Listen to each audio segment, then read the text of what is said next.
आता हे झालं आपलं वैयक्तिक आयुष्यातलं. पण जर आपण जगाकडे बघितलं किंवा आपल्या देशाकडे जर आपण बघितलं, तर ज्या काही दुर्घटना घडल्या, म्हणजे विमानाचं झालं, पहलगाम अटॅक झाला, तर 2026 साल न्यूमरॉलॉजीच्या हिशोबाने आपल्यासाठी कसं असेल, विशेषतः भारताला? मला खूप महत्त्वाचा प्रश्न वाटतो हा. थोडंसं सर्वांनी, मी काही गोष्टी सांगतो तर लिहून घ्या, कारण ह्या पॉडकास्टच्या माध्यमातून मला लोकांपर्यंत हे पोहोचवायचं आहे की 2025 हा ट्रेलर होता. 2026 हा खूप मोठा पिक्चर आहे. इनफॅक्ट मी असं म्हणेल की 2032 पर्यंत आपण पृथ्वीवरती खूप काही अशा घटना घडून जाणार आहेत की ज्यामधून आपल्याला सावरायचं आहे. तर सगळ्यात पहिलं तर पाणी उकळून प्यायला सुरुवात करा आत्ताच. नंबर 2, तुम्ही जिथे आहात तिथे सेफ आहात का? पाण्यापासून थोडंसं दूर जा. म्हणजे काय होणार आहे? सुनामी येईल. कधी येईल साधारण? 27-26च्या मिडमध्ये. कारण भूकंप येणार आहेत. भूकंपांमुळं मल्टिपल भूकंप आहे. मी एक साधारण अंदाज देतो. कॅन्सर लाईन जी आहे, जी आपल्या भारताला क्रॉस होतीये, त्याच्या आजूबाजूला मोठ्या प्रमाणात भूकंप होणार आहेत. मग ते भूकंप पाण्यामध्ये म्हणजे समुद्रामध्ये सुद्धा होतील आणि त्याचा आपल्याला मोठा फटका बसणार आहे. मी पाणी उकळून असं प्या म्हणून सांगितलं की अशी एक महामारी येणार आहे की ज्याला तुम्ही असं म्हणू शकता की कोरोना हा ट्रेलर होता. पण ती पाण्यातनं येणार आहे. पाण्यातनं येणार आहे. तुमच्या आजूबाजूचं पाणी जर कंटॅमिनेटेड किंवा खराब झालेलं असेल तर तुम्हाला त्याशिवाय किंवा तुमच्याकडे असे फिल्टर्सच नाहीत की जे त्याला फिल्टर करू शकेल. त्यामुळं पाणी आजच उकळून प्यायला सुरुवात करा. त्याला यूज टू व्हाल. कधी होणार आहे साधारण? हे तुम्हाला आता 26 पासून सुरुवात होतील. 26च्या एंड आणि 27चा स्टार्ट तुम्ही सर्व गोष्टी फेस करताल. त्याचबरोबर अजून एक महत्त्वाची गोष्ट, वर्ल्ड वॉर 27च्या मिडमध्ये सुरू होतंय. भले आपण त्याच्यामध्ये डायरेक्टली इन्व्हॉल्व 27मध्ये नाही, अगदी 28-29मध्ये आपण इन्व्हॉल्व होऊ, पण त्याचा इम्पॅक्ट आपल्यावरती येणार आहे. कारण साहजिक आहे, आज भारत सर्व जगाला जोडला गेलेला आहे, त्यामुळे त्याचा आपल्यावरती प्रभाव होईलच होईल. कोणत्या 2 देशात सुरू कोणत्या 2 देशात होईल? सुरू करायला चायना सुरुवात करेल, जे आता ऑलरेडी सुरू आहे, जे रशिया आणि युक्रेनमध्ये चालू आहे. त्याच्यामध्येच हे कुठेतरी सहभागी होतील आणि मग ह्या सर्व गोष्टी सुरू होतील. त्याचबरोबर आत्ता ह्या वर्षा अखेरला आणि पुढच्या वर्षीसुद्धा भारत पाकिस्तानही पुन्हा सुरू होईल. साधारणतः आत्ता आपण हा सप्टेंबरमध्ये पॉडकास्ट करतोय. ऑक्टोबर, नोव्हेंबर, डिसेंबरच्या मध्ये बऱ्यापैकी पाकिस्तानाने आपलं युद्ध सुरू झालेलं असेल. म्हणजे आता मध्ये थोडंसं युद्ध सदृश्य परिस्थिती झाली होती, जे सीज फायर वगैरे सगळं जे झालं त्याच्यापेक्षा जास्त, त्याच्यापेक्षा एक्स्ट्रीम होईल. जे आपल्याकडे सिंदूर, जो आपण त्याला नाव दिलं आपण सिंदूर, पण त्या पद्धतीचा एक अजून मोठं सिंदूर 2 टाईप आपण भारताचं आणि पाकिस्तानचं युद्ध होईल. आपण जिंकू, साहजिक आहे. No doubt. आणि मग ही महामारी जी येईल ती फक्त म्हणजे पूर्ण जगाला व्यापेल. पूर्ण जगाला. मी एक ऑन एन ॲव्हरेज सांगतो, म्हणजे अगदी खूप सिरियस आहे ह्या बाबतीमध्ये. मी आहे त्या लोकसंख्येपैकी फक्त 60 ते 65% लोकसंख्या जिवंत राहील 2032 पर्यंत. 2032ला आपण कुठेतरी सावरायला लागू या सर्व गोष्टींमधून. 2027ला अजून एक महत्त्वाचा इव्हेंट आहे.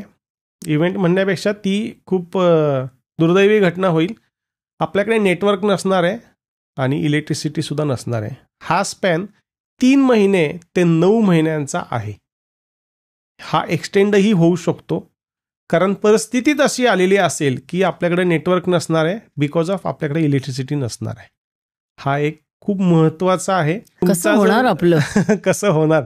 लॉकडाऊनमध्ये आपण जसं सर्व्हाइव्ह करायला शिकलो, इनफॅक्ट मी असं म्हणेल की त्यावेळेस आपल्याला कळून चुकलं की आपल्याला जगण्यासाठी काय गरजेचं आहे, पण तरीसुद्धा जर आपण सुधारणार नसू तर युनिव्हर्स त्याचं काम करणार आहे. कधी साधारण 2027 मध्ये? 2027. मग आपण काय केलं पाहिजे? तुम्ही या ठिकाणी गावाकडचं जीवन जगायला सुरुवात केली तर तुम्ही जगू शकताल. त्या गोष्टींना ॲक्सेप्टन्स आणा की एवढ्याशा गोष्टींमध्ये सुद्धा आपण जीवन जगू शकतो.